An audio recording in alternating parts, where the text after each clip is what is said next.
this, it makes me very happy.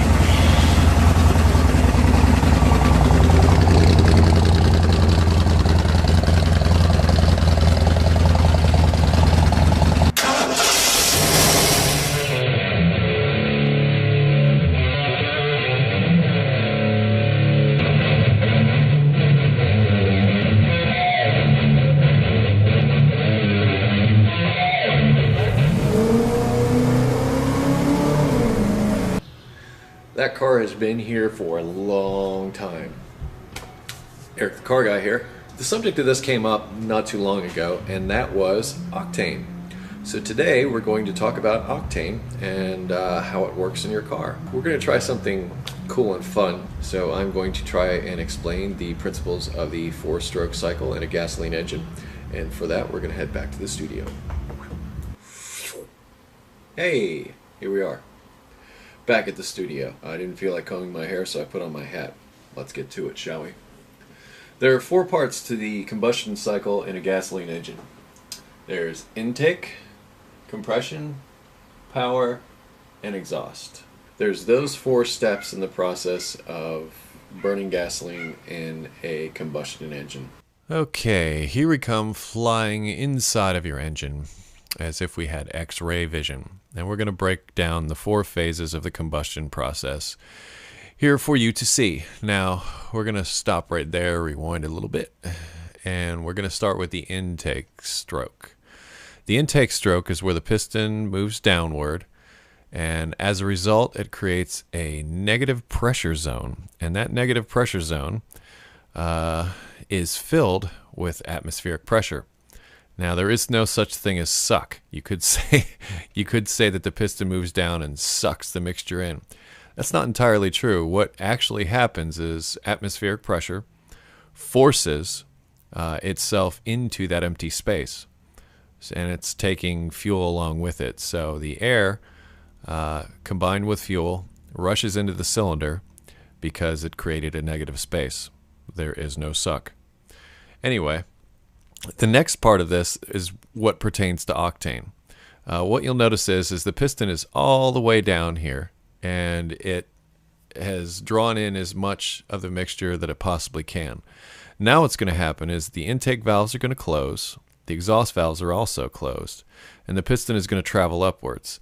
Now this is important for octane because this dictates what compression ratio is. And what compression ratio means is if you take a volume, a given volume, which is right here, as the piston is all the way down, and then compress that mixture, the difference between when it's all the way down and when it's all the way up is referred to as the compression ratio. So let's just say, for the sake of argument, this is 8:1. So this would be 8 parts with it all the way down, and it will compress it into one of those parts. So it will be 1/8 the volume that it was when it initially started. So that's the way I want you to think of it. And in higher compression engines, it could be as high as 11, 12:1. This creates a great deal more heat, and we'll get to that in a little bit. But first, let's finish off this cycle. So right now, the piston is all the way down at the bottom. It's going to start traveling upwards and compressing the mixture. It'll get all the way to the top, and when it does, you'll notice that's when the spark plug goes off, just before it's all the way to the top. The piston finishes being all the way at the top, then the mixture ignites and forces the piston downwards, thus producing power. This is the power stroke. The phase before this was the compression stroke. This is the power stroke. So the piston, the expanding mixture forces it downwards. Now we've got a bunch of burned fuel, a bunch of stuff we really don't need. We're going to get rid of it in the exhaust stroke. So the piston then begins to travel upward again, forcing the mixture out of the exhaust. The exhaust valves open, of course, and the process begins again, to where the piston moves down, draws in the mixture, begins to compress. I'm going to get a close-up look now. And this is the part where it's fully compressed. The spark plug ignites it. The power stroke happens, forces the piston down. The exhaust valves open. The spent mixture is sent out the exhaust. And once again, we are headed downward to draw in more air and fuel. Now, the reason why octane is important is because octane is a rating of resistance to burning. In other words, the higher the octane, the less the fuel wants to burn. And I know that sounds strange. Why would you want to put gas that doesn't want to burn in your engine? Well, let's go back to this part of the compression cycle. Like, say, for instance, it's a high compression engine. Whenever you compress things, you create heat. You may create enough heat to set the spark off before the piston ever gets all the way to the top. If that's the case, then what will happen is that mixture will ignite and try to force the piston backwards when it's trying to go up. This is not what we want to happen, because not only does it rob power, but it hurts the engine. So we put a higher octane fuel in that does not want to burn as much, that does not succumb to the extreme heat and pressure that is happening here, and lets the spark plug set the mixture off. So in other words, we tell it when to go off and when we want it to make some power, not beforehand. One thing to note in this is if you are in higher altitudes, you may find that the highest octane you can find is like 89, maybe even less than that. The reason for this is because air at higher altitudes is much thinner than air, say, at sea level.